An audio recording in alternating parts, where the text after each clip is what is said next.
بسم اللہ الرحمن الرحیم وہدایۃ اللہ تتنوع انواعا لا یحصیها عد۔ کل آپ لوگوں کو ہدایت کے معنی ذکر کیے تھے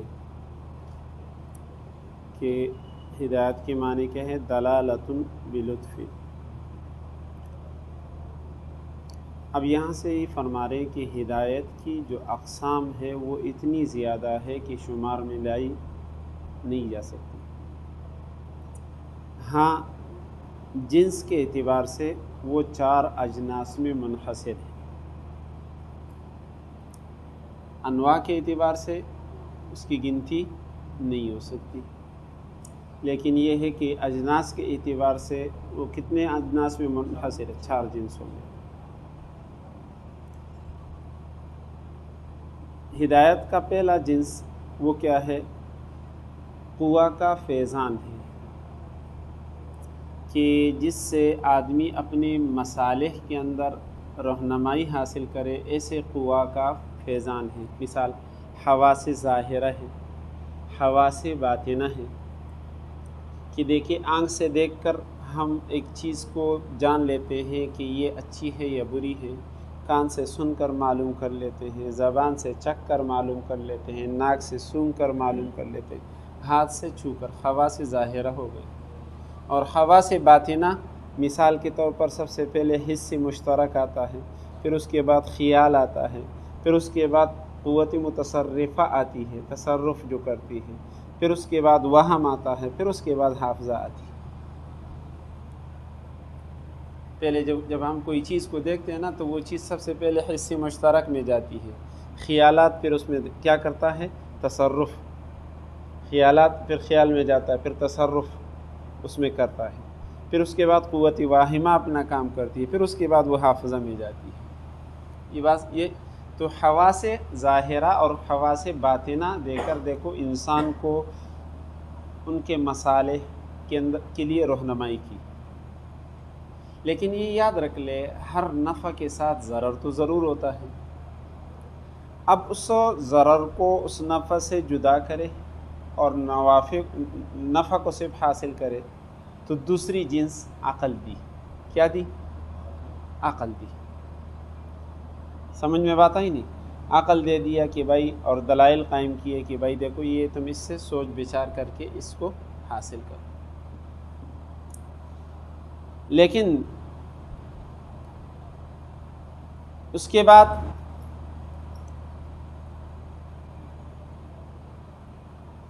کتابیں نازل کر کے، رسول بیچ کر کے، چونکہ دیکھیں ہمارے حواس ظاہرہ ایک حد تک کام کرتی ہے، پھر عقل ایک حد تک کام کرتا ہے۔ مثال کے طور پر دیکھیں بیٹا، میں آپ کو یہ تو بتا سکتا ہوں، میری آنکھ دیکھ رہی ہے کہ یہ دیوار ہے اور اس پر یہ رنگ لگا ہوا ہے، ٹھیک؟ اور میری عقل نے بتایا کہ بھائی یہ اس کیا ہے؟ چھت کے لیے سہارا ہے، اور ایک دوسرے کمرے سے ایک پردہ ہے۔ لیکن اس دیوار کا استعمال ہمیں کیسے مفید ہوگا، کیسے نہیں ہوگا، یعنی اس میں ہمیں ثواب کب ملے گا، کب نہیں ملے گا، تو وہ ہمیں کون بتائے گا؟ وہی بتائے گی۔ تو وہی کی ضرورت بھی ہو گئی۔ سمجھ میں بات آئی نہیں؟ ضرورت بھی آ گئی۔ تو اللہ تعالیٰ نے ہدایت کی جو تیسری قسم ہے وہ یہ ہے کہ انبیاء کو بیچ کر اور کتابیں نازل کر کے ہدایت دی۔ چوتھی قسم یہ ہے کہ جب دیکھو حواس ظاہرہ سے ہم نے کام لیا، عقل سے بھی کام لیا، ادھر رسولوں کی قرآن کی رہنمائی بھی آ گئی، ہم نے مجاہدہ کیا، تو ہمارے دل میں ایک نور پیدا ہوا۔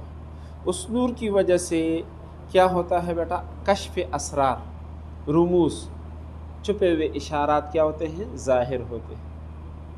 اب وہ ظاہر ہونا وحی کے ساتھ ہوگا تو وہ انبیاء کے ساتھ خاص ہے، اور الہام یا خواب کے ذریعے سے ہوگا تو وہ کس کو ہوگا؟ ولی کو ہوگا۔ یہ بات میری سمجھ میں آ گئی؟ تو فرماتے دیکھو، اگر نہیں سمجھ میں آیا تو پھر دوبارہ بتا دوں گا۔ وہدایت اللہ، اللہ کی ہدایت، تتنوع انواعا، وہ کئی قسم پر ہے، لا یحصیها عد، اس کو شمار نہیں کیا جا سکتا، لیکنھا تنحصر فی اجناس، لیکن وہ منحصر ہے چند جنسوں میں، مترتبتن، وہ جنس ایک دوسرے پر مرتب ہے، دوسرا پہلے پر، تیسرا دوسرے پر، چوتھا تیسرے پر، ایک دوسرے پر مرتب ہے۔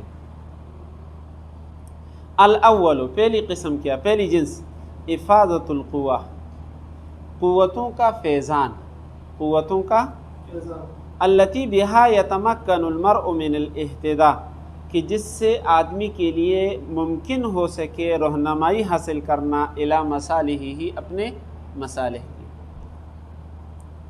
کالقوۃ العقلیہ، جیسے کہ قوت عقلیہ دیا، حواس باطنہ دیے، اور والمشاعر الظاہرہ، اور حواس ظاہرہ عطا کیے۔ سمجھ میں بات ہے نہیں؟ حواس ظاہرہ، باطنہ اور قوت عقلیہ دے کر رہنمائی دی۔ لیکن میں نے آپ کو کیا کہا کہ تنہا یہ کافی نہیں، تو والثانی نصب الدلائل، پھر اس کے بعد کیا ہے؟ دلائل، ایسے دلائل الفارقۃ بین الحق والباطل، جو کہ حق اور باطل کے درمیان کیا کرنے والی ہیں، والصلاح والفساد، اور نیک اور فساد کے درمیان کیا کرنے والی ہے، وإلیہ اشارہ، اور اسی کی طرف اشارہ کیا، حیث قال وہدیناہ النجدین، ہم نے ان کی رہنمائی کی دو گاٹیوں کی طرف، ایک گاٹی خیر کی ہے، ایک گاٹی کس کی ہے؟ شر کی۔ قال فہدیناہم، یہ باری تعالیٰ کا یہ قول، ہم نے ان کی رہنمائی کی، فاستحب العمى علی الہدی، لیکن انہوں نے گمراہی کو اختیار کیا، کس کے مقابلے میں؟ ہدایت کے مقابلے میں۔ دو قسمیں ہو گئی۔ تیسری قسم الہدایت بارسال الرسل، کہ ہدایت کرنا کس سے؟ رسولوں کو بھیج کر، وانزال الکتب، اور کتابوں کو نازل کر کے، وایاہا عنا، اور اسی کو مراد دیا بقولہ، اللہ کے اس قول میں، وجعلناہم ائمۃ یہدون، اور ہم نے ان کو پیشوا بنایا، یہدون، کہ وہ رہنمائی کرتے ہیں، بامرنا، ہمارے حکم سے۔ یہ انبیاء علیہم الصلاۃ والسلام کو اللہ تعالیٰ نے پیشوا بنایا کہ وہ اللہ کے حکم کے مطابق ہماری کیا کرتے ہیں؟ رہنمائی۔ یا قرآن کریم کے بارے میں جو فرما ان ھذا القرآن یہدی، یہ قرآن ہادی ہے، للتی ہی اقوم، ان لوگوں کے لیے جو کہ کیا ہے؟ سیدھے۔ ٹھیک ہے بیٹا، تین قسمیں ہو گئی۔ والرابع، چوتھی قسم، ان یکشف علی قلوبہم السرائر، کہ کھول دے اللہ تعالیٰ ان کے دلوں پر رازوں کو، ویریہم الاشیاء، ان کو دکھائے چیزیں، کما ہی، جیسے کہ وہ چیز ہے، حق، اس چیز کی حقیقت ان کو بتائے، بالوحی، کس کے ذریعے؟ او بالالہام، یا کس کے ذریعے؟ والمنامات، یا خواب کے ذریعے، والمنامات الصادقہ، اور سچے خوابوں کے ذریعے۔ اب جو چوتھی قسم ہے، فرما یختص بنیلہ الانبیاء والاولیاء، یہ خاص ہے کس کے ساتھ؟ انبیاء، اور کس کے ساتھ؟ وَإِيَّاهُ عَنَا، اور اسی کو مراد لیا بقولہ اولئک الذین ھدی اللہ، یہی وہ لوگ ہیں جن کو اللہ نے ہدایت دی، فبہداہ مقتدی، تم ان کی ہدایت کی پیروی کرو۔ اب یہاں پر دیکھو بیٹا، دراصل ایک نحوی قاعدہ ہے،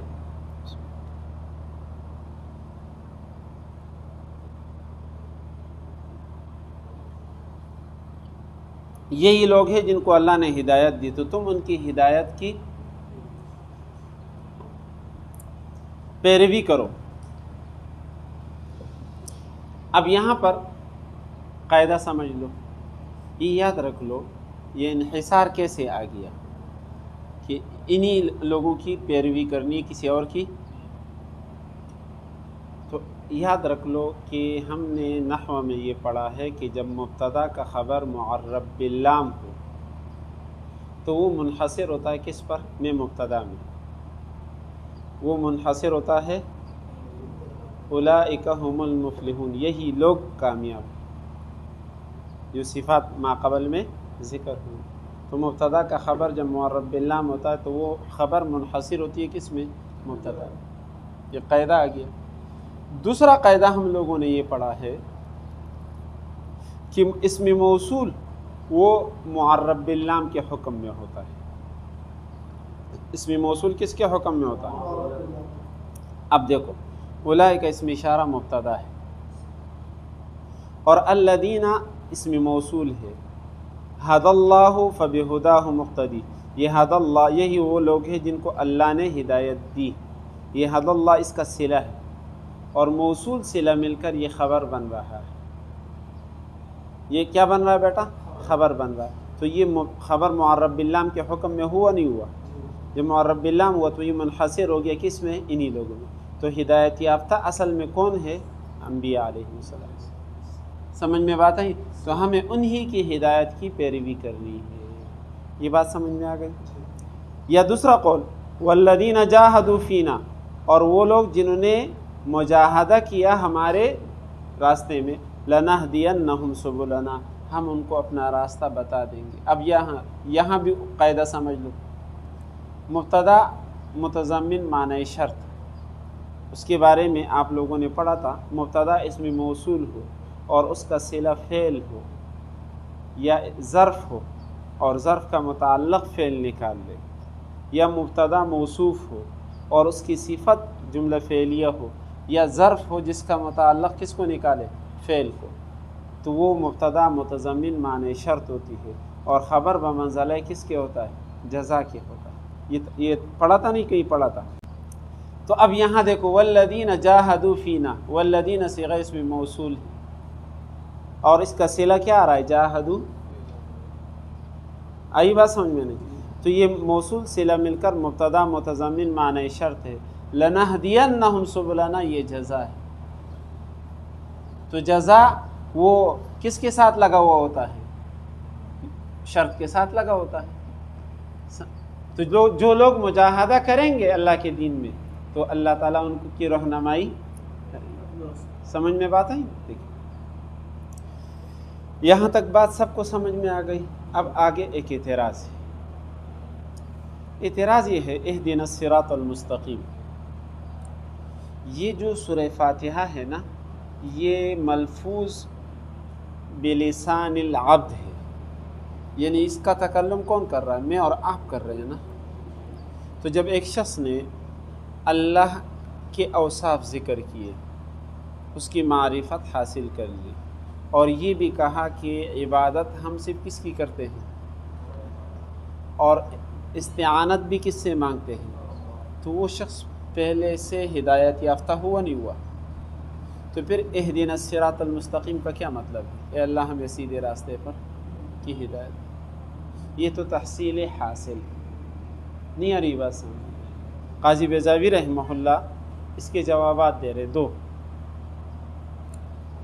فالمطلوب اما زیادۃ ما منحوہ من الہدی، دیکھو جو ہدایت ملی ہے، چونکہ دیکھیں 3 درجے ہیں، سالک، عارف اور واصل، تو یا تو اس ہدایت سے زیادتی مراد ہے، کیا مراد ہے؟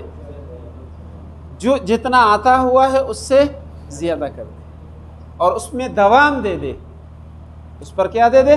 دوام۔ فرما اما زیادۃ ما منحو، یا جو عطا کیا گیا اس میں زیادتی، من الہدی، نمبر 1 جواب۔ نمبر 2 والثبات علیہ، اور اس پر ثابت قدم رہنا، جو ہدایت ملی ہے وہ ضائع ثابت قدم رہے۔ 2 باتیں ہو گئی اس غرض کی۔ تیسری مرتبہ، تیسرا وحصول المراتب المرتبۃ علیہ، یا وہ مراتب جو اس ہدایت پر مرتب ہو رہے ہیں، یا اللہ مجھے وہ بھی حاصل کر دے۔ نہیں آ رہی بات سمجھ؟ یہ بات سمجھ میں آ گئی؟ تو ان 3 مقاصد کے لیے یہاں اہدنا الصراط المستقیم، ایک مومن موحد کیا کہتا ہے؟ وہ اہدنا الصراط المستقیم، اے اللہ مجھے سیدھے راستے کی ہدایت۔ حضرت علی رضی اللہ عنہ اس کا معنی فرماتے تھے، مجھے ہدایت کے راستے پر پختہ کر دے۔ کیا کر دے؟ سمجھ میں بات ہے؟ فَإِذَا قَالَهَا الْعَارِفُ الْوَاصِلُ، جب اس کو کہے گا کون؟ جو عارف ہو، واصل ہو، انا بھی ارشدنا طریق السیر فیک، دیکھو جب وہ شخص کہے گا جو واصل ہے، ایک تو چلو سالک اور عارف کرے گا تو وہ کہے گا تو وہ تو زیادتی مانگے گا، ثابت قدمی مانگے گا، لیکن جب وہ عارف اور واصل کہے گا تو وہ کیا کہیں گے؟ ارشدنا طریق السیر فیک۔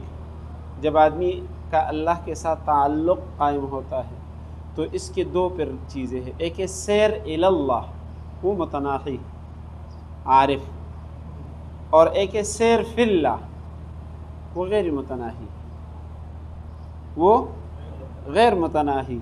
تو یہاں مقصد کیا ہے؟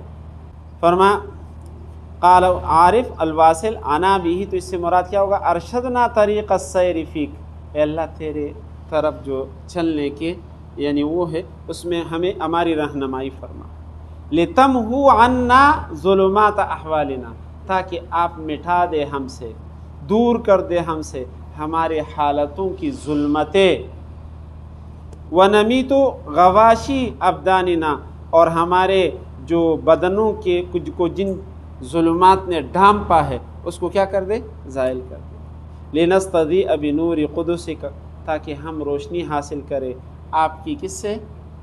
روشنی سے، یعنی آپ کی نور قدس سے، فَنَرَاكَ بِنُورِكَ، تو ہم آپ کو آپ کے نور سے دیکھیں، ہم آپ کو یہ اہدنا فعل امر ہے، اہدنا، اور فعل امر کے بارے میں اصولی فقہ میں ہم لوگوں نے پڑھا ہے کہ یہ استعلاء کے لیے آتا ہے نا، تو دعا میں بھی امر کا صیغہ استعمال ہوا ہے، تو اس میں کیا فرق ہوگا؟ تو فرماتے ہیں یہ دونوں لفظاً اور معناً دونوں تو شریک ہے، اوبرا اڑال کا یار بدی راوڑے تھوڑا چکن یوشی دی کندی، لفظ اور معنی دونوں میں کیا ہے، لیکن کیا ہوتا ہے؟ امر میں آمر اپنے آپ کو بڑا سمجھتا ہے، چاہے واقعی میں وہ بڑا ہو یا، اور دعا میں داعی اپنے آپ کو کیا سمجھتا ہے؟ چھوٹا سمجھتا ہے، چاہے وہ بڑا ہو یا چھوٹا۔ یہ فرق، یہ اہل سنت والجماعت۔ اور معتزلہ کہتے ہیں کہ آمر واقعتاً بڑا ہوتا ہے، آمر کیا ہوتا ہے؟ معتزلہ یہ کہتے ہیں، دیکھیں، اور داعی واقعتاً کیا ہوتا ہے؟ چھوٹا۔ فرمایا والامر والدعاء یتشارکان لفظا و معنی، یہ امر اور دعا دونوں شریک ہے لفظ اور معنی دونوں کے اندر۔ دیکھو اہدی امر کا صیغہ بھی بند اور داعی دعا بھی مانگ رہا ہے اس سے، لیکن ویتفاوتان کیا ہے؟ بالاستعلاء والتصفل، لیکن یہ دونوں میں فرق کس کے ساتھ ہے؟ استعلاء، عامر اپنے آپ کو کیا سمجھتا ہے؟ بڑا سمجھتا ہے، والتصفل، اور داعی اپنے آپ کو کیا سمجھتا ہے؟ وقیلہ، معتزلہ کا قول، لیکن قیلہ ذکر کر کے اس کی طرف ضعف کا اشارہ کیا۔ وقیلہ بالرتبہ، کہ عامر رتبتاً کیا ہوتا ہے؟ بڑا ہوتا ہے، اور داعی رتبتاً کیا ہوتا ہے؟